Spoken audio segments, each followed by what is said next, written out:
Ayan, kung hindi ko pa pinahiram yung motor ko na to, hindi ko malalaman na mayroon pala siyang problema. Ayan, kasi akala ko na normal lang yon sa motor. Kapag tumatama sa maliit na bato, biglang kakabig. Pero hindi pala normal yun at nalaman ko na yun nga ang sira. Kaya agad naman akong pumunta sa shop at nalaman ko na knuckle bearing pala ang sira ng aking motor. At kumukusa nga siya, nagsasariling lumiliko at matigas na. Ayun, agad ko naman pinapalitan at may kahalagahan din pala yun.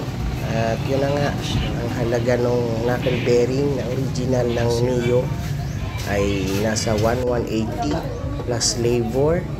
At na-discover pa ng gumagawa na pati pala yung bearing ng gulong ay may damage na din. Kaya ayan, sabi ko, sige, palitan na rin yan. Kasi kalawang na siya.